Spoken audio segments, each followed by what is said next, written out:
the serial killer air scarf technology. Ask off. New for 96. With your hosts, Kevin McCauley and Chris Nguyen.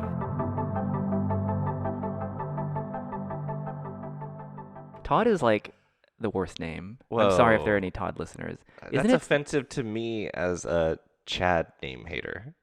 Oh, I thought you were going to say your middle name is Chad, because I actually don't know what your middle name is. Oh, it's not Chad. Is it Kevin? Yeah. Twice? It's McAllister. Yeah. Yeah. Yeah.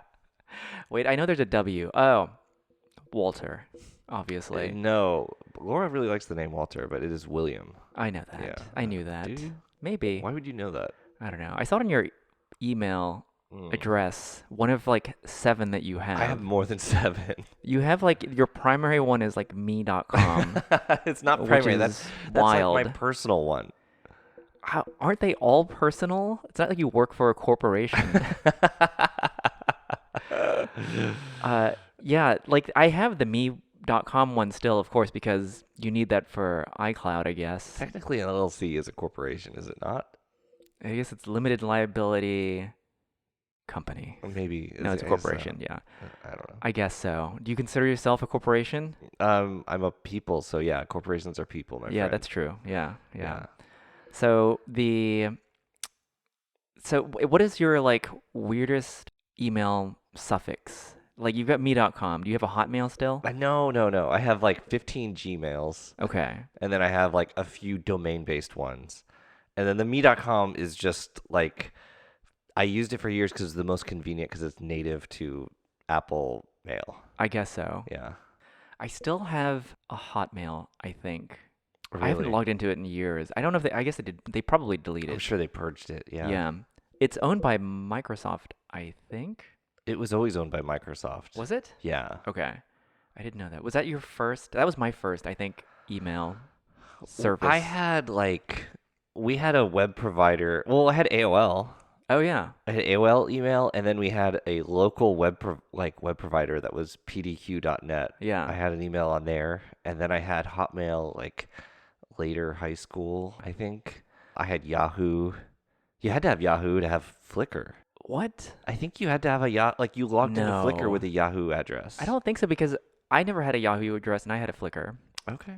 That we like semi-met on Flickr. Sure, yeah. Kind of. Actually, I don't even know how we met. I don't know, who cares? Who are you?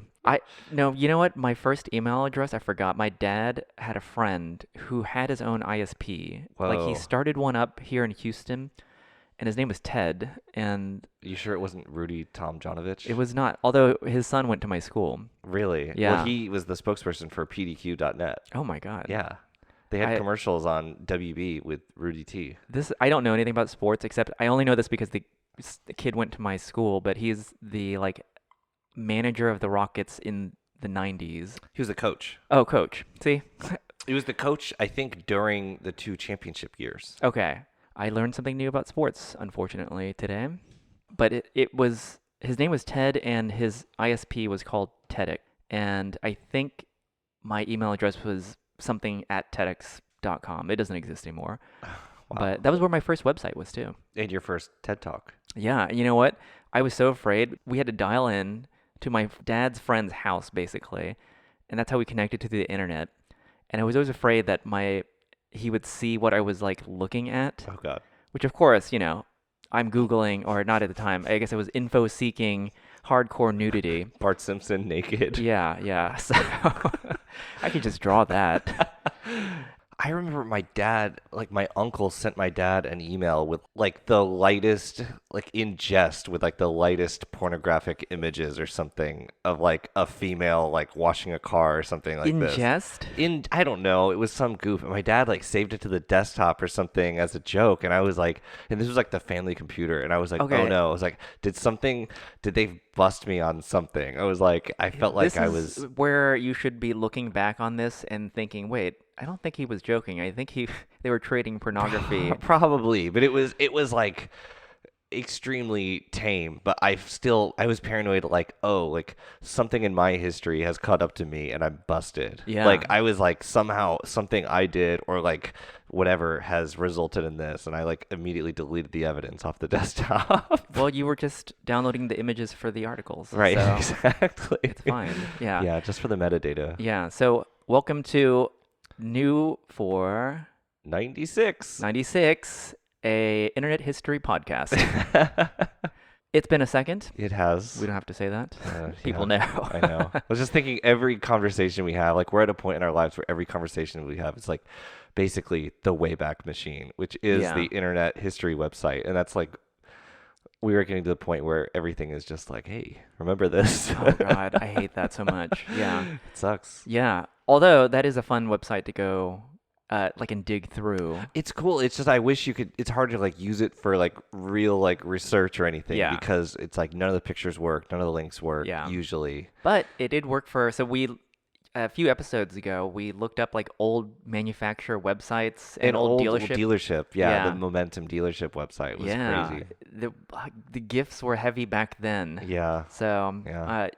and isn't it, that's so weird how the animated GIF, and it's GIF with a hard G for me, made a resurgence. Like, I made my own animated GIFs, I remember as a kid. I don't remember how. Through Mhm. Photoshop, I think, because it has a little animated tool of some kind.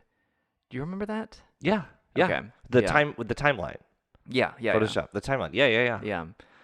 And I did that when I made a GIF of the GIF with the wheels on the Targa. I used the timeline. Yeah, Kevin, we'll have to post that Yeah, again. we're not but, going to describe a GIF. God damn it, please. It was the Targa. It was the 993 Targa wheels that were they're two-piece wheels with rivets, and you made the rivets fall off. You're doing what I just said we wouldn't do. It's too late.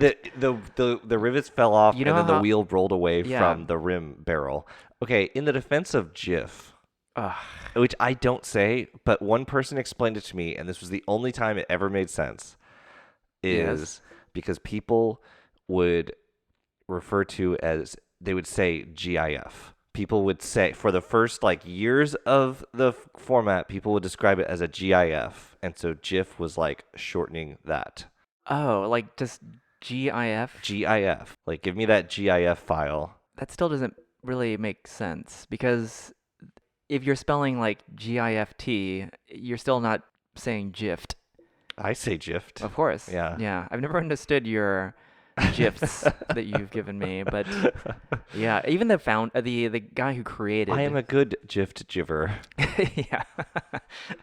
Anyways, away from internet history and onto cars. Oh, yes. Yeah.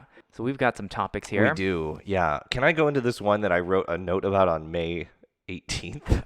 Of 2018. 2018. This is a topic I wanted to run through this. I thought it was an interesting discussion. I want to just like get it out there, but I was kind of fixated on May 18th, Yes. evidently. I was fixated on cars that were not designed for the US market, not intended to be sold here, but were sold here by the manufacturer, not like gray market or anything. So cars where it almost seems like the manufacturer itself is surprised that the car was sold here. Yeah. So I think the Lexus IS300 was like a Japanese sedan, and I don't know if it was ever intended to be sold here. It was the Altezza. I don't know if the Altezza was ever intended to be sold in the U.S. market. The TSX, the first TSX Acura was a Euro Honda Accord, Yeah. and then it was just placed here. One of the best examples is the Pontiac GTO, the Holden Monaro, Yeah. which was a car where GM said, we need a sports coupe for America. I know, let's get this one. And a car was plucked from the Australian market Yeah. and placed in the US. I think those are the Pontiacs are the best examples of those. The Toyotas, I kind of think they knew they were going to do that because they'd been doing that for so long. Okay, but hear me out. The first gen Prius, Yeah. I don't think it was supposed to be sold here. It was such a hit that like 3 years after it was introduced in Japan, they sold it in America. Right. There was actually, I think, a generation or a model that came even before the four-door like subcompact sedan that came here first in Japan, and might agree with you on that. Okay, well, the Defender, the D90, Mm-hmm. Okay, was yeah. that was a car that was sold here. The i-MiEV, Yep. which started life as the Mitsubishi a K car. Yep. The Infiniti M45, which was the Nissan Gloria. Yeah. Evo 8, that was the first Evo that was like, this was a response to the WRX being successful. Yeah. And it wasn't even the first on that generation car. It was the second on that generation car, and Yeah. they just sort of scrambled. Cadillac Catera, Scion IQ, Nissan Armada. This is an interesting one. This was so the first Armada was like Titan based, right? Right. But the current Armada it's lifted whole cloth. It is a Nissan Patrol, but it came here like 4 or 5 years after it debuted as Right. the Patrol. Yeah. So I think the timing is just like wacky. Mercedes B-Class electric drive. You might say the 996 GT3 was not intended to be sold here. Maybe. There's the whole Scion IA, Toyota Yaris, Mazda 2, weird debacle. There's a lot of small cars. You get into like any small car from GM, it's like this was probably just plucked from the Korean market or something. And You mean Daewoo's? I'm not talking about just Daewoo's, like Aveo, Saturn Astra, Dodge Colts of various kinds, the Merkur XR4 Ti, the Smart Car, the Buick Regal and Tourex. Okay. The list goes on. The list goes on. The list goes on. There are too many to touch on each. To However, argue with me on all of them? I think some are legitimate. I think some were intended to be global cars. I don't think so. I think so. Like, I think you're spot on about the M45, say for instance. Sure. Like that was placeholder. Nissan just happened Right, to have placeholder's a good term. something because they only sold they It's sold like them for 2 model years. yeah, something like that, and those were like really funky Yeah. and they were really cool. Really cool. Yeah, oddly enough, like the coolest ones are the ones that were never intended for here. Yes. But things like the Catera, I think, were intended for the U.S. market, even though it was sold as an Opel elsewhere. But I do think that was kind of like But it's their I don't Mondeo think kind that, of.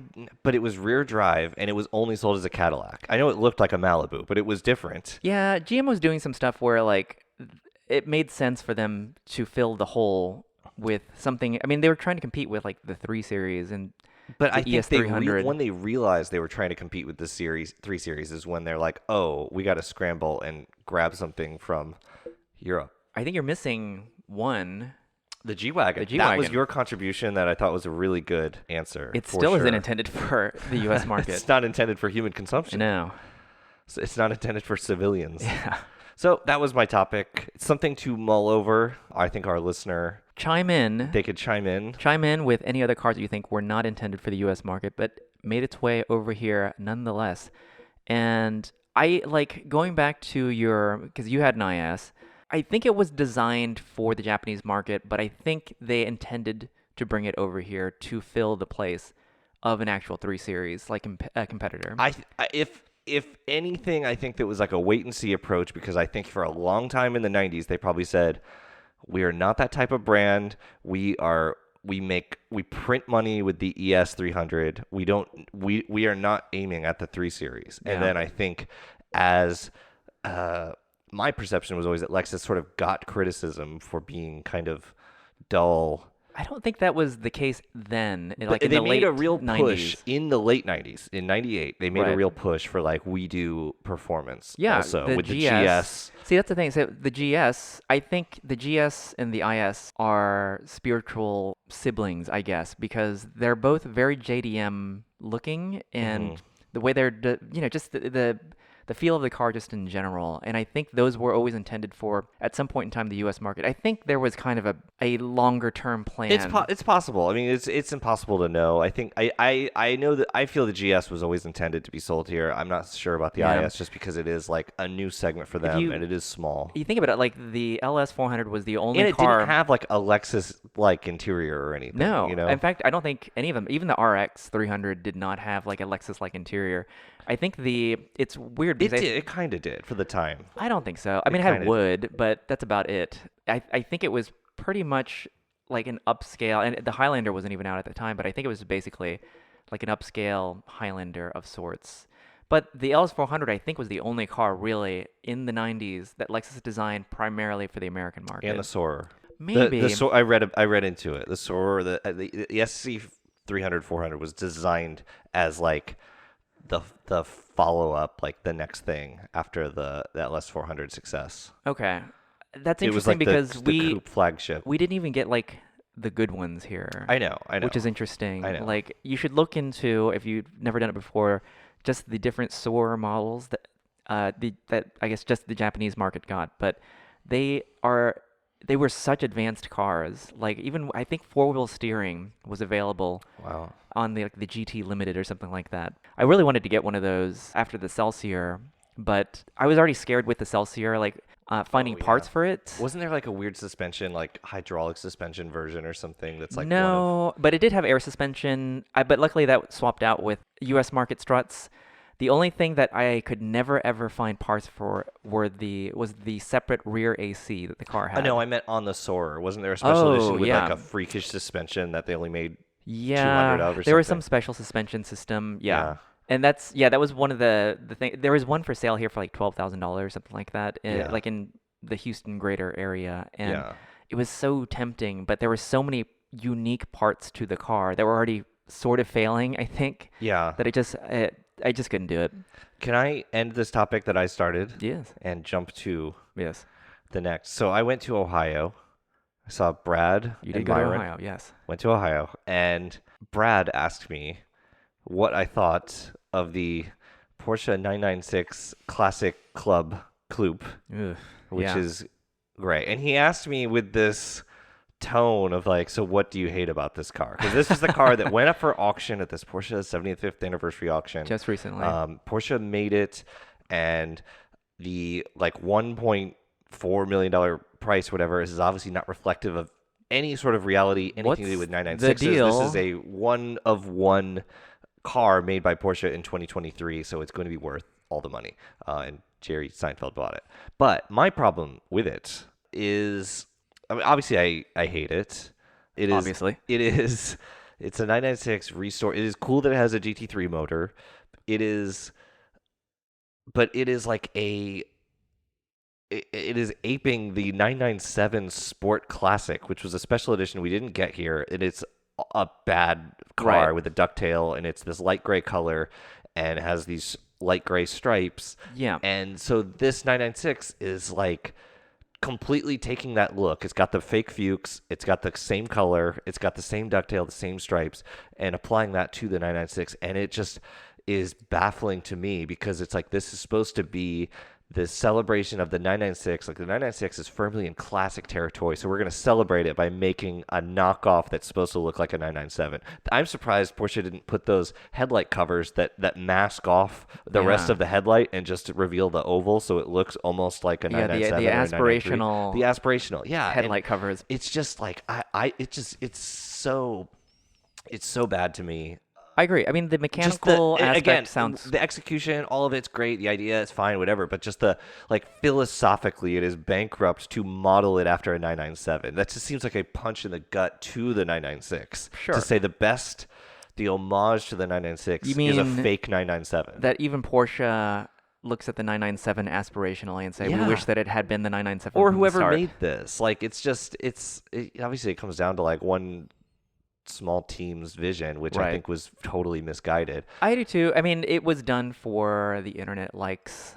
But you could do this is like a 10-year-old vision of internet Yeah. likes. No, it's a shame because the other problem too is that the look, at least. I mean, I think the mechanicals are cool. Like the idea, the engineering concept is cool, but the aesthetic execution is not good because that's already been claimed by everyone who has rated any aftermarket parts supply company. So all you have, like, look at all the 996s with ducktails and like oversized Fuchs Right, out there, right. and they all look terrible. So this was a statement from Porsche when it was debuted or when it was shown. This was in like the auction specs, everything. The 911 Sport Classic 997 was to serve as the inspiration vehicle for this exclusive project, a coveted limited edition series that had never been available before in the USA. That is terrible to me. That is terrible. I didn't know that was like the actual official That was their real line. official line. That's wild. So it is a 997 homage. It's It an is a homage forward. to the It is a 997. forward date. So if you were to ask me what should a 996 special edition be, or like what is now that we have 20 years past the 996, what would the ideal 996 build be? And I think it would be something like a wing delete GT3 in Ocean Jade, Ooh, which Ocean Jade's is good. Ocean Jade is the Yeah. the like bright green teal color that was Yeah. a debut color on that 996. I think it's so cool. I think it is like emblematic of the car and the time. Have a crazy color interior. And it has to be pre-facelift with the Yeah. GT1 front. Yeah. Like, which is so important, I think, because no one ever gets that. It is an homage to the race car. The race car did it Or because of okay, the production fine, yeah, car. yeah. But the facelift is fine, I guess. But like when I see like a clean base 996 pre-facelift, I think it just looks so good and so classic. It does. It actually looks like a classic car now. So speaking of aspirational tributes, Yes.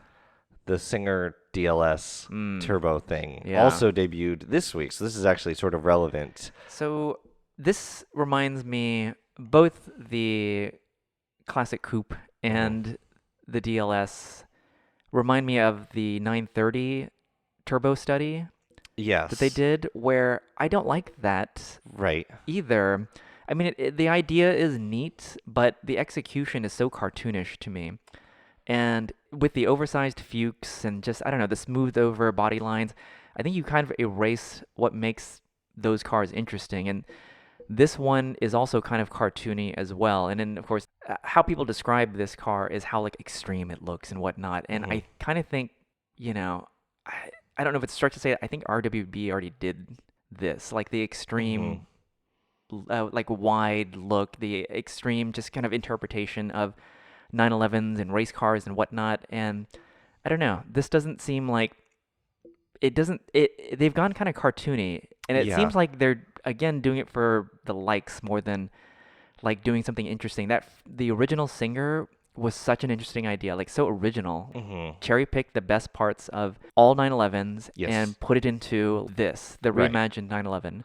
Okay, so a few years ago, they came out with the DLS, which I've got a picture for you. I thought it was hideous because it was like the base Singer, but with more like arrow stuff Yeah. and holes. And I just Giant Fuchs. giant Fuchs, giant like bolt-on flares. Yep. It just took all the elegance out of the Singer. Yeah. I thought. And so when the DLS came out, and I thought it was bad, and everyone thought it was good, I said, like, I don't like this. It's hard to put my finger on why, but part of it is because you've got the Singer 911 takes all of the good stuff, like you said, from the 911 history. It is like a 73 RSR, Yep. but refined. Yeah. So it's like instead of this like 2010s vision of aero, adding that to the car, it's like Yeah. if they're gonna do aero, I was like they should make it like a 935 or something. Yeah. So I like said they should do what they've just done. And then they But- did it, And then they and- did it. And I don't like it. I think I think the execution looks fine. I don't get the philosophy of it. I wouldn't want to drive it. I wouldn't want to like be driving around in it. It's No. what appeals to me about a Singer, about the classic Singer 911, is it is really over the top and really discreet. And if you don't know what it is, it would look That's just the word. like it would look like a normal, That's- really nice, clean 911. If you don't know what it is, it just looks like Right. like the best That's old 911 the you've word seen. that I had in my head was it's discreet. And so even in a bright color, it still looks just like an old car. It's special looking, but it's at the same time like you just have to look at the details and you see like why it's special. Yeah. And And it this new one with this a good tribute to the 934.5. Sure, yeah. It's like it's so over the top. It's so attention grabbing, but it's Yeah. also like you're not driving an old race car. You're driving a new car. it's very maximalist. I Which mean, is it is like when you know the 934.5 and the cars that it's based on, like it is Yeah. it is very similar to that, Sure. but it's just like a lot, and it's a lot on a new car. Yeah. I don't know. Yeah, it doesn't. It looks like I think that's part of it too. Is it looks like a new car. Yeah. Like versus the original Singer, which legitimately looked like an old car. Right. Just made better. Yeah, and it was like kind of a, if you know, you know, but if you don't, Yeah. it's just a nice old Porsche that's Yeah. like really clean. Yeah, and that's the problem with the 930 Turbo Study too, for me, was that it just looks like it doesn't look like an old 911 anymore. It just looks like a new Yeah. car styled to look like the old one. And we have that with the roof, which I don't like either. Yeah. So basically, Brad was spot on when he knew that you were going to hate it, which Yes. I mean, honestly, for good reason. Did Brad like it? I think he Oh, just sorry. liked that it had And we were talking about you guys were talking about the classic. the classic coupe. Yeah, but I think he still. just liked that it had the GT3 engine. Yeah. I think he's a little anti-Singer just because it is like $1 A million fancy old man's 911. Yeah. car. Yeah. I don't want to put words in his mouth, so I don't know if he's anti-Singer, but I assume It's too late. We he were might not putting like- words into his mouth right now. It's on Yes. record. So I saw Brad in Ohio. Yep. I saw Myron, and I went and saw the Harrier Zagato. Myron Vernus. The Harrier Zagato was just So everything I hoped it would be. Kevin went to Ohio. So Myron Vernus, car collector, Yeah. friend of the pod, Yep. bought a very special Toyota Harrier, Yes. which is the RX 300, but for the Japanese market. Mhm. And this one is styled by Zagato, which is crazy. It's crazy. And it looks crazy. It's crazy. So- it's a real wide body. We'll post a photo, obviously, but you should Google photos of this because it is just crazy. And so his is the 1998 version, which Yeah. just became legal to import here. He bought it in December and got it over here, and it's great. And there was a 2006 version Yeah. of the RX 330. You have a brochure of that. I have the brochure of that Yeah. one. So, I mean, I can't even describe it. It's just like angular. And you know how the RX 300 is bubbly Yeah. in its natural state, and this adds like angles. Well, and it's also like it was like the first Liberty Walk. It adds such a big wide body to Yeah. it. It's really That's it's cool. really I actually cool. did not know that it was wider. I thought perhaps all the body work adds like significant width. wow. Yeah. Okay. It's cool. It Yeah. lowers it has sports springs. It lowers it, and it has like a full like wing that like wraps around the whole, almost like three sides of the rear glass. Yeah. It's cool, and the color is honestly, it's called Super Chroma Red. Whoa. And it's like stunning looking. It's like this candy red. It looks really, really good. It Okay. has gold wheels. It's very cool. So I am working on a video for that car, finding out a little bit about the history of it. I'm really excited to get it out there. It's a really interesting car. I mean, I think like the RX 300, I don't know if it's come back into like the car zeitgeist or not, but I've been thinking about them a little bit just because I think they've aged well. I think so. And it's, we were talking about this earlier that it looks JDM, like even the RX 300 when it came out, and it still does. Like if you look at it, it's such a strangely styled car. Mhm. I think they're kind of cool. They're So, cool. They're yeah. cool. Yeah, Brad and Myron loves driving it. He enjoys having it around, and Brad's like, I don't get it. Brad's like, I don't get I What? guess why it's cool. He's like, he gets why it's cool. It's weird. He's I like, thought I don't he would get why love he that. likes driving it because it drives just like Oh. an RX 300. And I was like, I'm thinking like, I think Myron won't allow himself to have like a real normie car. Yeah. So like this is like the only crossover that he'll be like, oh yeah, I'll drive this. And now it's like, oh, this is pretty practical for stuff. This is pretty easy and convenient. Yeah, I'm I sure don't know. like, it This is just my works theory. well. But yeah, it's great, and he has a very cool collection, and is very cool to share it and everything, and it was great. Yeah, so watch out for this video. So this is the most one of the weirdest, but also one of the most normal cars because he always drives something interesting as Yeah, a and daily, and This is not his only Zagato No. designed vehicle. that's right. So he's got a Stelvio. He's got two, right? Well, he sold one. Okay. Yeah. Okay. Stelvio, Autech, Zagato, AZ1, Nissan. There's a lot of words. So look this car up too, if you can remember all those words, because it is also extremely wild looking. Yes. Like yes. it is, and it's front drive, right? No. It's based on the Nissan Leopard. Okay, yeah. Which is The J- it's a JDM coupe. It kind of is like I think it's almost like a luxury Silvia or like Yeah, or it's related to the 300ZX. it's the basis of the J30 as well. The Oh, that's right. US That's market right. Yes, J30. yes. Yeah. Yeah. So, but it's so cool looking. It's so cool. Yeah.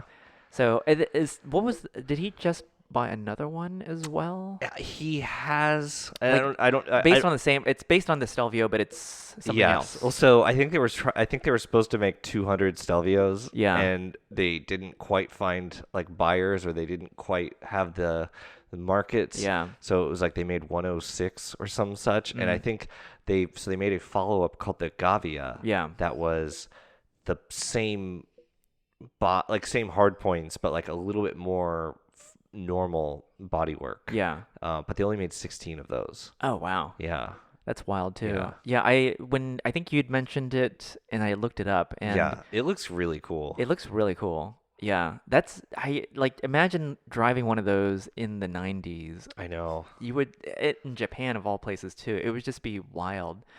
Speaking of which, the reverse of cars that were made for other markets but made it to the US. You know, the car that was when I went to Japan, the car that I saw there that was made for the US market but somehow made it to Japan as a sold product was Is this the Taurus? no, it was a Chevy Trailblazer. Oh. And I couldn't imagine someone being like, "Yes, this is exotic. I want this." Because they have so much better cars there to choose from. Better than the Trailblazer? Hard to say. Hmm. Yeah, this was like the early 2000s Trailblazer, I guess. But it was wild seeing those there in right-hand drive. And I'm sure they made them here for like mail trucks or whatever, but Did they? maybe. It doesn't matter. What's next? Well, I just wanted to touch on also, Brad had me, I stayed with Brad and Amanda, and I had a good time. I drove Brad's 996 Turbo and his Dodge Neon. Okay, ACR. It's an ACR. Yeah. And it's in like a rare maritime blue. Yep. And you said so. I was surprised actually, Yeah. but you said it. kind of rips. You said it was good, yeah, and I was surprised at yeah. that. Well, Honestly. so it's like built crazy. It Okay. has like 210 horsepower or something. It's like the motor's been completely built. It's Okay. actually a story that's very. Is it NA? It's an NA. Wow. Yeah. It's got like. I don't know if it's got good suspension. Yeah. I don't know if it's aftermarket or if it's just the stock suspension was good, but it's like a buzzy little fun car. It's super light. Yeah, I can 200 understand horsepower why and Brad that likes light- it because it yeah. is kind of he likes the lightweight and minimal and everything. Okay, it's a pretty cool car. That surprised me so much because maybe in period I would have thought, okay, so it's fun for what it is, but now decades later, it feels like a fun little car to drive. Yeah, because there's not fun little cars now. Yeah. So it's like, oh, this is very charming, and it's like a really solid sorted little 90s front wheel drive Yeah, coupe.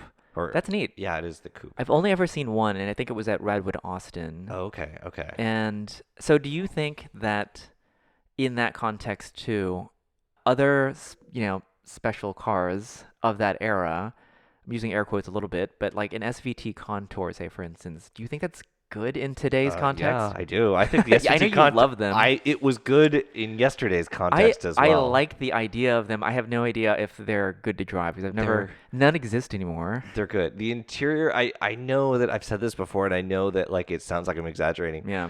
The interior was so beige that I always nearly threw up. It was it was so beige. The interior, the steering wheel was so blah. I think The it was shifter like was so bad. It was a cast one-piece interior, basically. It was like a die-cast model. Where Yeah. It was just like the dash has everything. It's like the buttons are Yeah. all pre-molded. It was a gross interior, but a really good car. And Yeah. my friend's mom had one, and I got to drive it Whoa. a number of times, and it was like super sticky, grippy, and Whoa. like the front end just was really good. It had like 215s, which was like not as wide as the ones on my Yeah. car, but it felt better. Yeah. It was a good car. I think those kinds of things are neat. Do I think that like an SRT4 is good? No. Do I think a Cobalt SS is good? No. Do I Yeah. think any of the stuff from like the 2000s? Probably not. But I like the lightweight, older things. That Contour is probably the same size as those other cars. Yeah, probably. Yeah. I'm so curious about like a Taurus show and whether Yeah. they like the original one. Yeah. first or second gen. And if I could ever find a first gen, Facelift. no, yeah, facelift. It actually doesn't really matter. Like Okay. pre or post facelift first gen in a manual with the Yeah. cloth interior, I would Wait, absolutely what was jump on the that. second gen? Second gen, everything got squintier, but it was still had the torus shape. I like the second gen. Second gen looks nice, but I don't know. It It's not doesn't the feel as icon for special. you? Yeah, Okay, it okay. doesn't seem as special to me. So, and I think the interior is somehow worse in the second gen. Like it became that cast in place interior from the Contour. What stuck in my mind was I remember seeing Tim Allen's Taurus show in Jingle All the Way. Mm-hmm. He had like Borbit wheels No, on them or it was something. Oh, not Jingle All the Santa Way. Claus. The Santa Claus. Yeah. Yeah. And yeah, so that stuck in my mind. And he but takes his son to Denny's or something. yeah, something like that. Anyways, I do wonder if those are actually good to drive, and I probably will only find out once I actually buy one, if I ever buy one. So Yeah, hopefully they are. hopefully. Yeah. Yeah, I hope so. Okay. What else we got? Oh, well, so should we help Brad find a car for Amanda? So you told me upon returning that Brad is looking for a replacement convertible Mm-hmm. because he's bought two that are ill-fitted for Two duds. Two duds. Nissan Figaro and a Cadillac Elante. The Elante was not in the condition that he had hoped it would Yeah. be, but he kind of felt obligated to buy it because he had driven to North Carolina or Yeah. flown to North Carolina. I don't know. And then the Figaro was maybe had an issue or two, and also it got too much attention, and Amanda didn't really like it. So he's like, I want something else. He's like, I'm thinking a Boxster. And I'm like, I'm thinking, no. Yeah. She doesn't care about the same stuff with cars as you. Yeah. You need something, like, get something that's a Mercedes. Get something that's, like, real fast when you step on the gas. Easy to And has a drive. nice interior and is easy to live with. Comfortable. And is discreet. It's special, but discreet. Yeah. And, like, that, I think, is the ticket. And so I think, like, a CLK AMG convertible or something would Yeah. be really cool. I will say that You I can think pick that nits over which AMG or which Mercedes Yeah. or whatever, but I think I think go small still. I like the SLK 55. Okay. You think that it might be a little too small, but I think it's very like it's easily manageable and it's Sure. fast and probably Yeah. comfortable. And it has the serial killer air scarf technology. ask off. Yeah. And but here's the thing. I think one of the conditions assumed would be that it is a car that will work most of the time. Hey, I mean, maybe. So, because I did give thought to what about like the 6 Series convertible, Good choice. the E63. Three. Yeah. Those have aged well, They're I good. think. They're good. And the convertible looks actually pretty decent. Yeah, and they don't have any V10s and they're stable. No, yeah. So if working all the time is a condition that may not be ideal. I did think though, because I was trying to think Japanese. What Japanese would be cool that it isn't like insanely expensive, like an LC or something. And the only ones I could really come up with were perhaps the Nissan Murano Cross Cabriolet. It's unique. It's comfortable. Yeah. But It's got the not, like, VQ. fast. Well, it's got the VQ. Yeah, Brad kind of ruled out the SC430, which is kind of had a lot of Honestly, a lot of eggs in that would have basket. been Kind of a lot of eggs in that basket. The a SC430 Pebble. basket. Imagine getting the Pebble Beach edition. You get black with a red interior. Oh and my for God. my money, I doesn't think get that's any pretty better than good. that. I'm gonna push for that Murano though. I think they were all-wheel drive, and it's Ohio. That's so, true. Yeah. It's an all-weather vehicle. Oh, you know what? Myron, you remember like I think a couple of years ago, he was looking for one He was pretty hard. Yeah, I thought that maybe he had gotten one, but I don't remember if I don't know. I don't never know, heard about actually. it. Yeah, I don't know what the follow-through on that was, Yeah, but I'll have to check back. But he was looking for a winter beater, Yeah. which that would have been It would be great. amazing. Yeah. So there you have it. That's our consumer advice. Either a expensive to maintain AMG convertible, Mhm. a 6 Series that probably won't work all the time, or a convertible SUV of some kind. And that's Yeah, all I mean, we I have. see no flaws in any Not of this at all. logic. So forget the Boxer, which is actually not a terrible choice. And But they already have a Boxster, and a 911 Turbo. Okay, but the Boxster is not really a usable vehicle, right? For Uh, road use. Not if you want a windshield. Yeah. So, yeah. Or wait, what about a 996 cab? I feel like these are Brad picks. She needs something Yeah. that is like different. Like the idea is like I think she needs something that's like a different school of thought. Yeah. I One think that Brad's not gonna tinker with. you know what I will say, like, you can't tinker with a Mercedes convertible because that would just instantly ruin it, and I think Yeah. everybody's on board with that. Yeah. So that might be the safest choice, an AMG convertible of some kind. What about Evoque convertible? That's like the thinking person's Murano cross cab. I think that is pretty classy. Yeah. But I don't know if that is a also working all the time vehicle. I have no idea what the Evoques are like. Despite like doing deep dives on Land Rovers, that is the one car that I've never looked into. You know what? Huh. XK. Ooh. XK convertible. That is classy. Doesn't Okay, have to but be XKR. I think any of them. yeah, but with the working all the time thing, Don't get so hung up most on of the that. time, most of the Don't time. get so hung up on that. They Maybe have the like newer- 6 cars. Maybe something a little bit newer. I mean, the XK is like no, like the like the 2010s one. yeah. Yeah. Maybe. Maybe. I think those had the AJ V8s from that were shared with the Range Rover, and as you Those- know, Those have a reputation for being bulletproof. yes. So certainly no $7,000 timing chain guide. So you're using it issues. as a F type. Maybe F F type. type would be a Those good are pick. That's in the 30s now. that's a cooler. That's more fun than a Boxster. I think that's more fun. It like for people that want something even the fun. base model is kind of like a little bit loud and raucous. Oh, yeah. But in a tame way. That might not be bad. Well, the V6S was like the secret best. Yeah. And by secret, Yeah. I mean everyone knows. Yes, exactly. Yeah, that's not bad. I feel like you could use that maybe year round. Totally. Yeah, Totally. there you go. Yeah. So we went British. Yeah. Is that the move? I think so. Okay. All right. There you go. Well, another problem solved. Yes. You had written on here E-Class interiors. Yeah, I had brought up E-Class interiors because they were faultless for the longest time, and then the latest generation that's come out, I just hate it so much. And Yes. yes, Kevin is distracted right now trying to... I think I poured too much. Was it that you poured it to the top that indicated that you poured too much whiskey into your glass? Yes, it's overflowing. We both have 212 E-Classes. Canonically the perfect gen. Yes. And I really like the interior of our cars. Like, I think that they are... I like the interiors of the 213 as well. Sure. Slightly less keen on, like, the focus on, like, the screens, though. Yeah. I mean, I know this is old man ranting stuff, but first of all, the widescreen was not standard on the 213, meaning that you could get a mix of analog gauges and the wide infotainment screen, but it was in a bezel that was meant for like the continuous screen. Do you know what I mean? Mm-hmm. And it looks bad.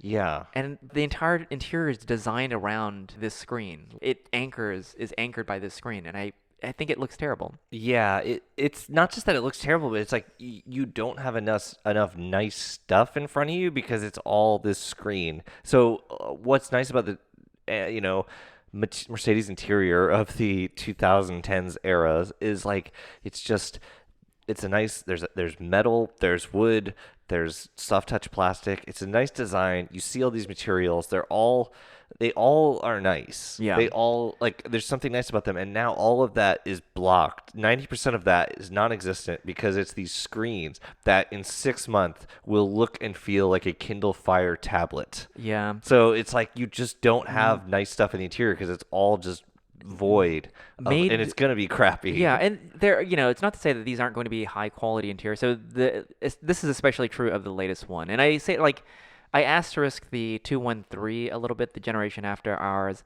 because at some point in time, that is a possibility that I would replace my wagon with a 213. And Yeah. I don't mind the interior. I don't think it looks as high quality, but I'm sure the materiality is on par at least. Yeah, there's more like knurled metal and Right. like fancy piano finish, wood, whatever, and it's nice. But the latest generation that was just announced a few weeks ago, or a few months ago maybe, I don't like that. That is No, that's what I was talking about when I was okay. saying Yeah, it's yeah. all screens, and This is all there's screen. not. That's something. The newest Yeah, yeah. one, there's nothing that's not screens. Like the amount of space that isn't screens is small and limited. Yeah, because I was gonna say like that was the thing. That's the one downer point for me with the 213 is that I think there is just a little too much screen Right. like there. And then I don't know if it's the 214. I don't know what the generation model is, but that has taken it to another level where now it is the hyper screen, Hmm. and it's not just in front of you. It's not in the middle. It's also in front of the passenger. You know the hyperscreen? What if that was cheaper to make and Yeah. less good? Yeah. That's what this is. And the dumb thing with the hyperscreen for me is that, okay, I get it. It's supposed to be like one big screen, but it's actually three screens that are behind like And they're like rectangular screens, the right? rectangular screens, and they have like this fake vignetting to make it look like it blends into the glass, basically. Oh. But that aside, it sucks that it's just a screen now. Like the whole dashboard is a screen, and the material, like the physical materiality is secondary Right. now. That's a good point. Yeah, that's a good way of putting it. All the premium touch stuff is just incidental, and everything is now screen focused. And You're restating what I said, but a lot better. maybe, Not sure I feel but about also like this. the marketing materials where they had like TikTok Yeah. on the big screen, and then like I forget what else there was. They were featuring other apps. I feel like the demographic. I know that they're trying to aim like manufacturers are trying to aim a little bit younger, I guess, for their customer base. They want to bring that average buyer age down from 61 to like Yeah. 56. So the E-Class, I mean, I don't understand what Venn diagram they're working with there. Did you see when Porsche decided to rethink turning all Macans EV? They stated their internal, I guess, marketing statistics say that they wish that their average buyer started at 25. It was like 25 to 35, which is a little bit insane because, like, I think the Macan soon will be starting at like 60K or something. There's no company whose average buyer is No. less than 40. Do you remember the Honda Element and how that turned out? Yeah. Like, Well, the I mean, average no one, age was no like one young 41. can afford new cars. Even if you Yeah. like Nissan with like they have like the Versa and stuff, like their average buyer is probably 38 years old. Yeah, exactly that. I don't know what Mercedes's target demographic is, but like for the E-Class, that seems wild that it seems like they're targeting for a younger, affluent demographic, but even then, I don't know that the E-Class is what they'd be buying. Average age of Nissan owners is 50 years old. I don't know if that's new buyers, but I feel like that is somehow incorrect, but I'm sure that's it's right. wild It was too. the first Google search results. I feel like it's so- a lot of people's like first cars, which is why you see so many But I of mean, them in without general, bumpers. like people under 40 are not buying new Oh, that's true cars. too. They're not That's like the that's thing. not the new car the buyer. thing. Yeah, yeah.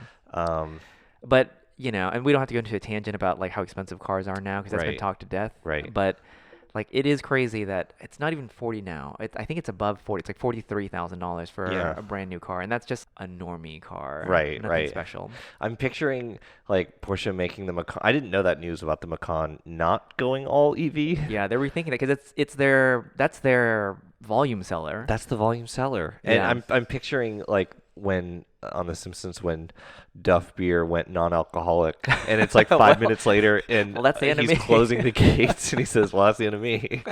That would be the Porsche factory. But I mean, it is. I don't know how many they sell in a month, how many Macans they sell, but it's got to be half of the lineup. Yeah. And They said it was something like 30% sounds low. yeah, But maybe across all models that's high. I'm not sure. But yeah, but it's a lot, and there's probably just not supply to make that many yeah. all EV. I don't know. It's Well, what they stated, the issue was that they were getting dealer pushback, as in they were afraid that since this is the volume seller, that customers would be reluctant to buy into it because EV adoption is just still not that high yet. yeah. And there's no infrastructure, primarily because of infrastructure support. Sure. Yeah. You know, going all in on EV on their and they're volume gonna be seller more is hard. expensive. It's like the price is going to go up by so much. I Yeah. think if it's all electric. Yeah. And I don't remember what the Macan was released at, back in whenever it was, 2017. It was like 2014, Was it 2014? 15. Oh, wow. Okay, it's a lot older than I thought it was. But I think maybe it started probably at 50 or something like that.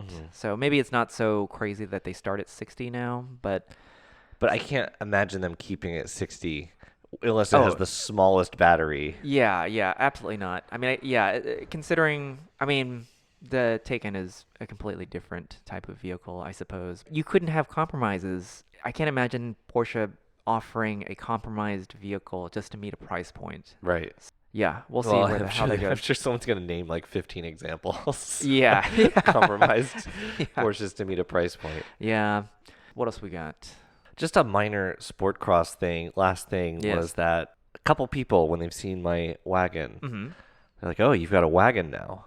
Oh, yeah. And I'm always like, "I had a wagon. So, It was my sport cross." And I guess people that are normies just see it as like a hatchback. I guess so. So what is the definition of a Well, wagon? Jason Torchinsky has written 9,000 words on the course. subject, Yeah. but I think I don't know. I mean, I think it's Does it have to be a it's specific amount, shape? It's kind of a specific shape. It's kind of like the amount of glass like behind the front And window. a minimum size? Minimum size and minimum amount But- of roof behind the rear wheels or something. But, like, if you think about it, like, back in the 80s, there were a ton of compact station wagons. Right. And those That's are true. wagons. Yeah. So, what about, is it that the Sport Cross had kind of like a rakish? Rakish, and it's D-pillar? a small car. I guess people see it as like almost like Crosstrek sized and shape. Which I think of as a wagon. I think of it as like a 5-door hatch, like the Mazda 3 hatch. Outback wagon, Crosstrek. I think that if you Not. have like the third window, like the cargo area window, then it becomes a wagon. If you don't But have like that, the CT200H is a hatch. true, but it doesn't have that third. It does, but it kind of cheats because it wraps around from the rear window, Okay.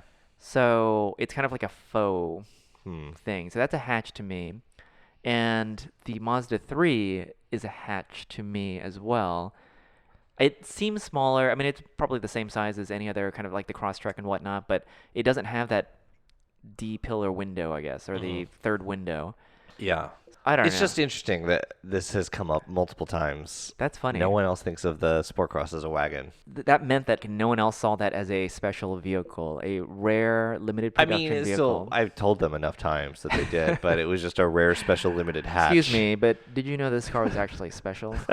I just got back from Oregon, Yeah. where did. I saw a friend but not listener of the show, Daniel Sloan. And Okay, but skipping the lead, yes. what happened several weeks ago, 2 or 3 weeks ago? Oh, What happened to your yes. car? Okay, so my car, well, you could tell me better than I could because I wasn't there. I Yes, was in you Ohio. weren't there. I was in Ohio, and you facilitated my car being loaded onto a trailer to be shipped to Oregon. Yes. My 1980 911 SC. Yes. So off it went to Oregon, and it is severely hot in Houston, Texas right now. It's dangerously hot in Houston. It is dangerously hot, so it makes it extremely difficult to drive, and I can confirm this past weekend how difficult it is to drive a car with minimal AC. Yeah. So it's in Portland right now, and in you went and Portland. saw it. I went and saw it this past weekend. Drove to Summer Lake with Daniel and a bunch of friends for his birthday weekend. It was at 4,500 feet elevation, and it was a really good time. And I drove a lot. It was a long drive out there, and a really long drive back because we did a bunch of cool roads and stuff. But Yeah. it was a really good time. It was about 700 miles. Yeah. It was amazing to drive the car there. It really was really special because Daniel and I have driven Houston to Oregon a bunch of times. We've driven road trips around Oregon. We've driven Colorado to Oregon. Like, I've seen more of Oregon than most people that live in the state, I Probably think. so, yeah. And it's great. It's really beautiful. The weather is really nice. There is deserts and mountains and valleys and Yeah. plains and hills and canyons. I mean, there's everything. So there are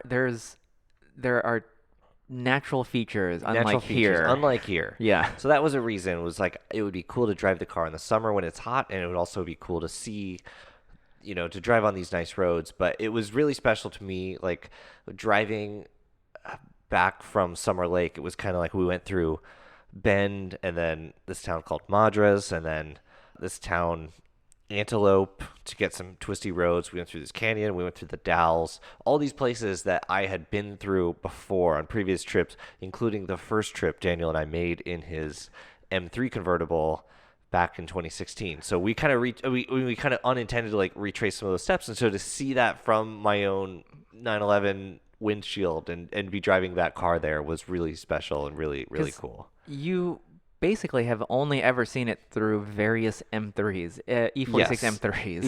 Yeah, and Yeah. the E38 and like the M3 Baru. Yeah. But yes, Yeah. only through BMWs and like a couple miles in the Land Rover. Yeah. And Daniel drove his Phoenix Yellow. He drove his Phoenix Yellow M3 down to Summer Lake. Yep. And then he drove the 911 a little bit at the end of the trip on the way back because I was doing some filming. So And he didn't hate it. he didn't hate it. I was really surprised that he wanted to drive. I wanted him to drive so I could fly the drone while our friend Seth drove the M3 and Daniel drove the 911. So I wanted to fly the drone, get some stuff, but he wanted to drive it. I was surprised he wanted to get back in and drive again. He got the hang of it. He's a really good driver. He got the hang of it very quickly, and it was good. But yeah, it was funny to be behind the car while it's like whipping around through these roads and corners and stuff. Yeah, it's always weird seeing your own car like being driven. Yeah, definitely. So speaking of the heat, though, Yes.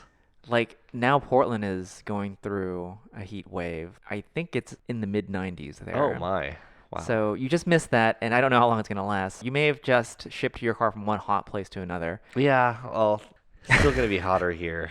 And I mean, you can because of like all the microclimates, you could drive within 2 hours to somewhere that's gonna be way cooler. To be fair, also over there, when nighttime arrives, it actually cools down versus here. It gets hotter. Then we have the radiant heat that's been like absorbed by the ground, Yeah. keeping things warm. Mm-hmm. So that car is it's gonna live in Oregon forever. I haven't made plans to bring it back yet, but I will bring it back in September after Rensport reunion. Yeah. Is the plan. You will not be driving it back again from Northern California. No, I don't think so. Although if I don't have a plan, that will happen. You should leave it in LA. Ugh. And then we can go to LA Radwood. In 2018, I drove out to Monterey and back in my 911 SC. But I drove in LA for 3 days or so. I hated driving there so much in Yeah. that car. Like, it was, I don't know, something about it was just really nerve-wracking. That's your fault for getting on the 5 during rush This hour was like every just single like day. PCH, anything. Oh my God. Well, I look forward to seeing it because we'll be in Portland in August. Yeah. My car will not be there. No. But maybe I can Toro something interesting. Well, I'm hoping if we do a trip, like Daniel could take the E30 and we can like swap cars, or you could hop between the two. That would be Yeah. fun. That was the one thing I missed on this trip was like Daniel and I didn't ride together like at all. Like normally we have many hours in the car. Yeah. And this time because it was his birthday and there was a lot of people and Because it was- obviously he was a busy guy. He was busy, so Because it was his birthday. it was you his gave birthday. him reprieve That's true. by not yeah. making him ride with you. My gift was he didn't have to hear my rants for the 15th and 16th and then also 17th times. But yeah, we did have lots of good hangout catch-up time on the, at the beginning of the trip. I have no complaints, obviously. Yeah, we didn't have a lot of time in the car together, which is unusual because usually we are riding for long distances. Yeah. I could not do that. I don't even applaud you two. I don't know how you do. You sit in the car for that long. I am not a road trip person. I know. And on that note, Yes, all right. I Yes. think that might be a podcast. I think so. Okay. Well, thanks for listening. Do follow us on Instagram at New496. Email us if you must. What is it, Kevin? I don't. It's new for 96. AOL.com. The numbers are spelled out. It's at Gmail. Yes. And Twitter's there. Is it? Maybe. Okay. All right. See you next time. Bye. Bye.